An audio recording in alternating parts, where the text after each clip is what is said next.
तो चलिए सीधे काम की बात पर आते हैं।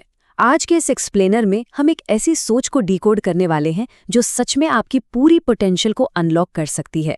खासकर अगर आप अपने करियर की शुरुआत कर रहे हैं तो ये आपके लिए एक गेम चेंजर साबित हो सकता है। टॉपिक है फॉलिंग फॉरवर्ड, यानी आगे की तरफ गिरना। सुनने में थोड़ा अजीब लगाना कि भाई गिरना है तो आगे की तरफ कैसे, लेकिन यकीन मानिए यही वो पैराडाइम शिफ्ट या नजरिया है जो एक आम इंसान को कुछ एक्स्ट्रा ऑर्डिनरी करने की ताकत देता है। नेल्सन मंडेला जी का ये कोट जरा ध्यान से सुनिए। छोटा खेल खेलने में या उस जीवन से समझौता करने में कोई जुनून नहीं है जो उस जीवन से कम है जिसे जीने की क्षमता आपके भीतर है। क्या कमाल की बात कही है। जब हम स्कूल या कॉलेज से निकलकर असली दुनिया में कदम रखते हैं ना, तो हमें अक्सर सेफ गेम खेलने की सलाह दी जाती है। सोसाइटी भी यही चाहती है कि हम रिस्क ना लें। लेकिन ये कोट हमें एक बहुत बड़ा रियलिटी चेक देता है कि महानता कभी भी सेफ जोन में रहकर नहीं मिलती। अब इस पॉइंट को देखिए, बचपन से हमें क्या सिखाया जाता है कि भाई हमेशा एक प्लान भी रखो ताकि अगर कुछ गड़बड़ हो तो पीछे हटने के लिए एक सेफ्टी नेट हो, यानी something to fall back on. लेकिन आज हम इस पुराने ज्ञान को थोड़ी चुनौती देने वाले हैं। सोचिए, अगर आपको गिरना ही है तो पीछे क्यों गिरना, क्यों ना हम आगे की तरफ गिरे। कम से कम हम ये तो देख पाएंगे कि हम किस चीज से टकरा रहे हैं, है ना।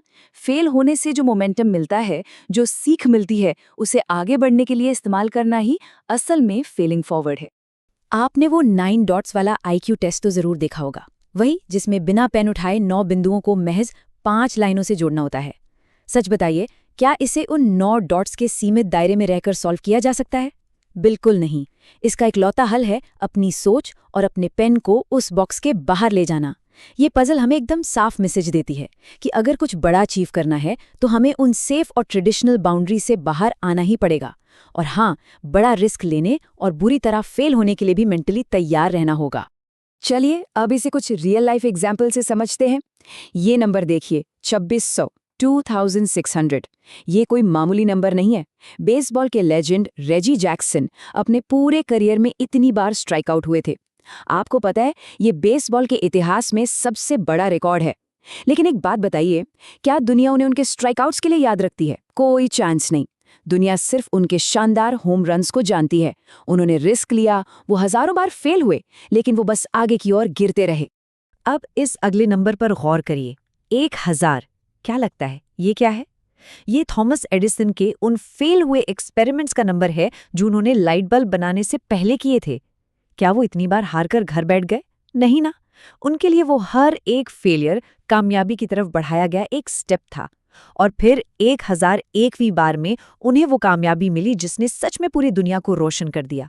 अगर ये फेलिंग फॉरवर्ड का बेस्ट एग्जाम्पल नहीं है तो फिर क्या है? तो इन सब बातों से हमें क्या समझ आता है?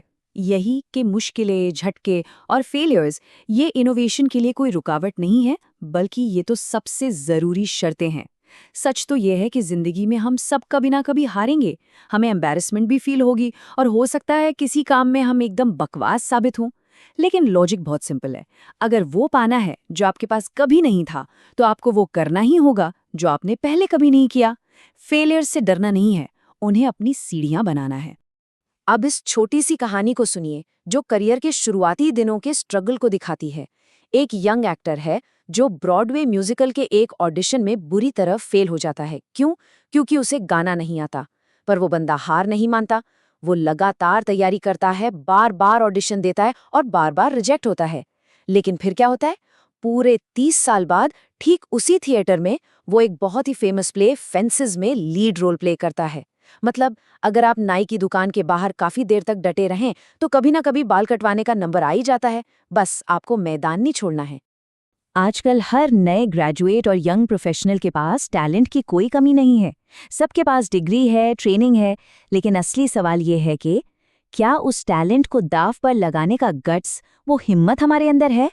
क्योंकि किसी ने क्या खूब कहा है, अगर आप फेल नहीं हो रहे हैं तो इसका सीधा सा मतलब है कि आप कोशिश ही नहीं कर रहे हैं। बिना रिस्क लिए, बिना फेल हुए आप कुछ भी नया ट्राई नहीं कर सकते।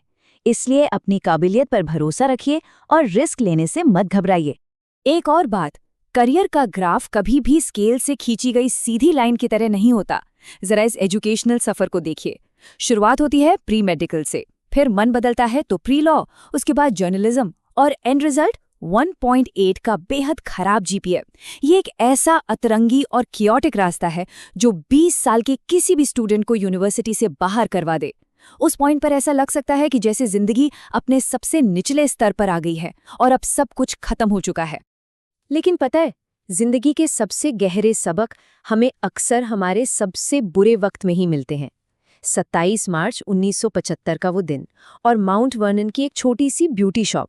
इसी दुकान में जब एक नौजवान अपनी माँ की मदद कर रहा था और उसका फ्यूचर एकदम डार्क लग रहा था, ठीक उसी पल उसे एक ऐसा विजन मिला, एक ऐसी क्लैरिटी मिली जिसने सब कुछ बदल दिया। कभी कभी सही रास्ते तक पहुंचने के लिए हमारा उस जगह पर पहुंचना बहुत जरूरी होता है जहां हमारे पास खोने के लिए कुछ भी ना बचा हो।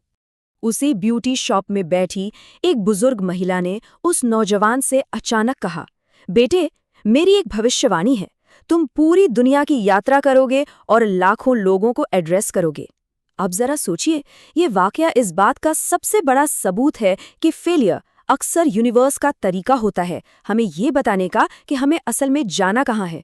जब हमारे सामने एक दरवाज़ा बंद होता है ना, तो वो इसलिए होता है ताकि हम उस सही दरवाजे की तरफ मुड़ सकें जो स्पेशली हमारे लिए बना है। और जब आपको अपनी असली मंजिल मिल जाए, तो ये मत भूलिए कि इस दुनिया को आपकी कितनी ज़रूरत है। चाहे वो साउथ अफ्रीका हो, मिडिल ईस्ट हो, जापान हो, या फिर हमारे अपने आस पड़ोस के शहर और कम्युनिटीज़, हर जगह मदद की पुकार है। दुनिया की इन बड़ी बड़ी प्रॉब्लम्स को सॉल्व करने के लिए यंग प्रोफेशनल्स के यूनिक टैलेंट, उनके समय और उनकी एनर्जी की सख्त ज़रूरत है। हमारी यही असफलताएं, हमारे यही स्ट्रगल्स हमें अंदर से मजबूत बनाते हैं ताकि हम दुनिया में एक असली इम्पैक्ट क्रिएट कर सके। चलिए, अब इस एक्सप्लेनर को थोड़ा डीप और फिलोसॉफिकल बनाते हैं। एक सेकंड के लिए अपने जीवन के आखिरी पलों की कल्पना कीजिए। इमेजिन करिए कि आप अपने डेथ बेड पर हैं और आपके बिस्तर के चारों तरफ वो सारे शानदार आइडियाज, वो सारे टैलेंट्स और वो अनछुए सपने खड़े हैं जिन पर आपने कभी काम ही नहीं किया। ये हमारी अपनी अधूरी क्षमताओं के, हमारे पोटेंशियल के भूत हैं। वो सपने जिन्हें हमने सिर्फ फेल होने के डर से कभी आजमाया ही नहीं। और अब सोचिए कि वो भूत आपकी आंखों में देखकर कह रहे हैं, हम तुम्हारे पास आए थे क्योंकि तुम हमें जिंदा कर सकते थे, और अब हमें तुम्हारे साथ ही कब्र में जाना होगा। उफ, ये कितनी भारी बात है ना। ये उन सपनों का गुस्सा है जो फेलिंग फॉरवर्ड के डर की वजह से कभी हकीकत बन ही नहीं पाए। ये एहसास अपने आप में कितना डरावना है कि आपके अंदर दुनिया बदलने की ताकत थी, लेकिन महज एक छोटे से डर की वजह से वो ताकत हमेशा के लिए दफन हो गई। तो आज की इस चर्चा को हम यहीं वाइंड अप करते हैं, लेकिन जाने से पहले, खासकर अगर आप अपने करियर की शुरुआत कर रहे हैं, तो खुद से ये एक रोंगटे खड़े कर देने वाला सवाल जरूर पूछिएगा। जब आपका समय आएगा तो आपके बिस्तर के चारों तरफ कितने भूत खड़े होंगे? क्या वो डर के मारे छोड़े गए सपनों के भूत होंगे, या फिर आप सुकून से कह पाएंगे कि आपने रिस्क लिया और फेलिंग फॉरवर्ड के जरिए एक बेहतरीन जिंदगी जी? चॉइस आपकी है, सोचिएगा जरूर।